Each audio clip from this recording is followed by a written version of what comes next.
महाकुंभ में स्नान से लोग पड़ रहे बीमार, उनको हो सकता है जान का खतरा। संगम के पानी में बढ़ा फेकल कोलीफॉर्म का लेवल जाने। सेहत पर क्या होगा?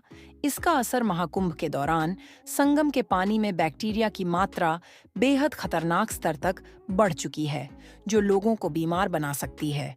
इस पानी में नहाने से बुखार और त्वचा संक्रमण का जोखिम बढ़ सकता है। दोस्तों, आपको बता दें, अब महाकुंभ का समापन हो चुका है। अभी तक 70 करोड़ से ज्यादा लोग संगम में स्नान कर चुके हैं।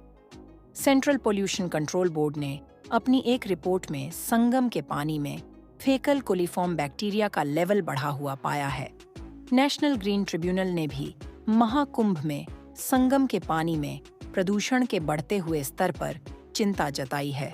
खासकर शाही स्नान के दिनों में प्रदूषण का स्तर ज्यादा बढ़ जाता है। पानी में बढ़ा हुआ प्रदूषण का स्तर लोगों को बीमार बना रहा है। जी हाँ, महाकुंभ में संगम के पानी में स्नान के बाद लोग बीमार पड़ रहे हैं। स्नान के बाद लोगों में संक्रमण और फ्लू जैसी समस्याएं देखने को मिल रही हैं। पहले जानते हैं कि पानी में फेकल कोलीफॉर्म कितना होना चाहिए। क्या वाकई प्रयागराज में यमुना, गंगा और संगम का पानी प्रदूषित है? क्या यह पानी नहाने लायक भी नहीं है? सेंट्रल पॉल्यूशन कंट्रोल बोर्ड ने 3 फरवरी को एनजीटी को अपनी एक रिपोर्ट सौंपी थी, जिसमें बताया गया है कि संगम के पानी में खतरनाक बैक्टीरिया की मात्रा बेहद ज्यादा है, जो लोगों को बीमार बना सकता है। इस बैक्टीरिया को कोलीफॉर्म कहा जाता है। इसका मतलब है कि पानी में दूषित सीवेज की मात्रा बेहद ज्यादा है।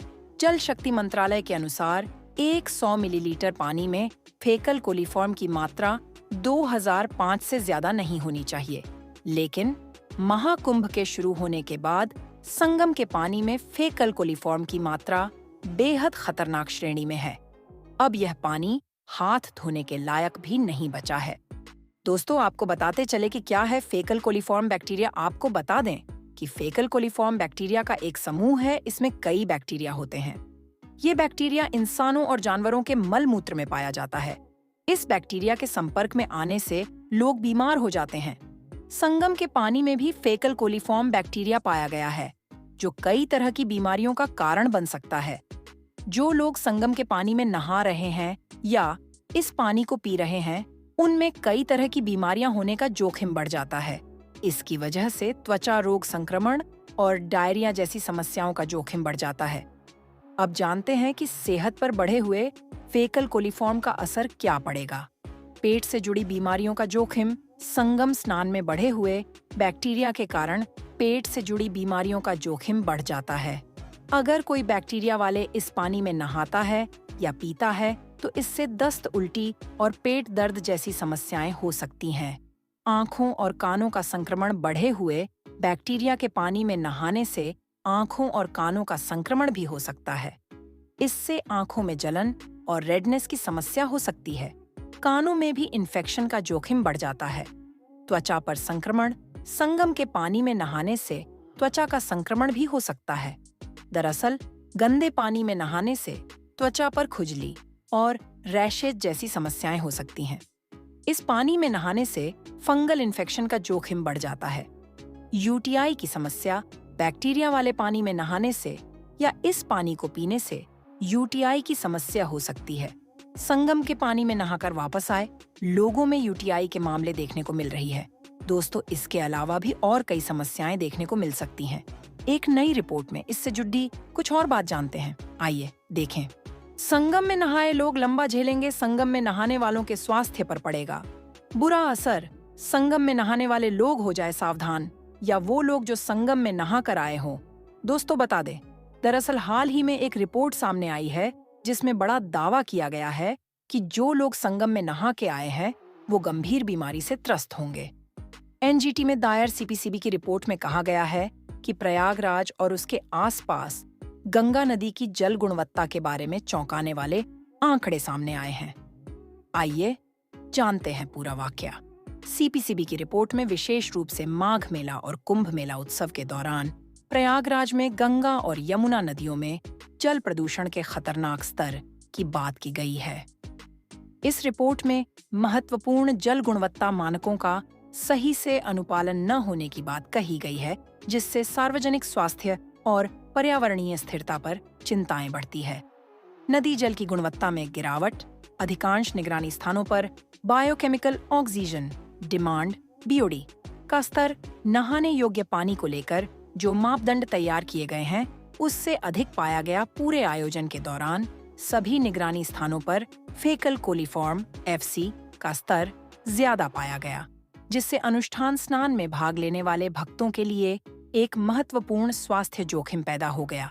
इसके अलावा सीवेज ट्रीटमेंट प्लांट आईएसटीपी क्षमता से ज्यादा काम करते हुए पाए गए हैं।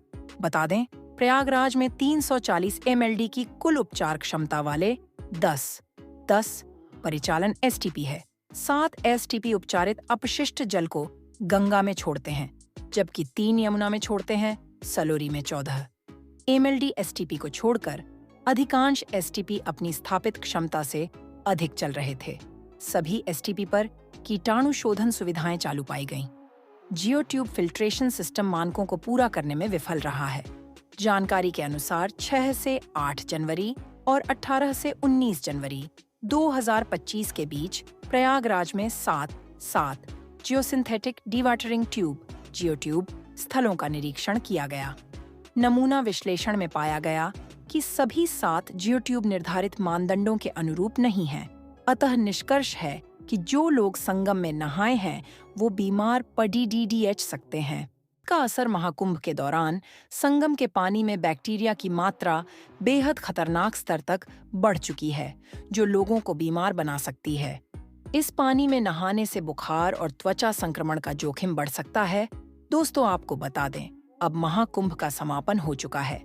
अभी तक 70 करोड़ से ज्यादा लोग संगम में स्नान कर चुके हैं। सेंट्रल पोल्यूशन कंट्रोल बोर्ड ने अपनी एक रिपोर्ट में संगम के पानी में फेकल कोलीफॉर्म बैक्टीरिया का लेवल बढ़ा हुआ पाया है। नेशनल ग्रीन ट्रिब्यूनल ने भी महाकुंभ में संगम के पानी में प्रदूषण के बढ़ते हुए स्तर पर चिंता जताई है। खासकर शाही स्नान के दिनों में प्रदूषण का स्तर ज्यादा बढ़ जाता है। पानी में बढ़ा हुआ प्रदूषण का स्तर लोगों को बीमार बना रहा है। जी हाँ, महाकुंभ में संगम के पानी में स्नान के बाद लोग बीमार पड़ रहे हैं। स्नान के बाद लोगों में संक्रमण और फ्लू जैसी समस्याएं देखने को मिल रही हैं। पहले जानते हैं कि पानी में फेकल कोलीफॉर्म कितना होना चाहिए। क्या वाकई प्रयागराज में यमुना, गंगा और संगम का पानी प्रदूषित है? क्या यह पानी नहाने लायक भी नहीं है? सेंट्रल पोल्यूशन कंट्रोल बोर्ड ने 3 फरवरी को एनजीटी को अपनी एक रिपोर्ट सौंपी थी, जिसमें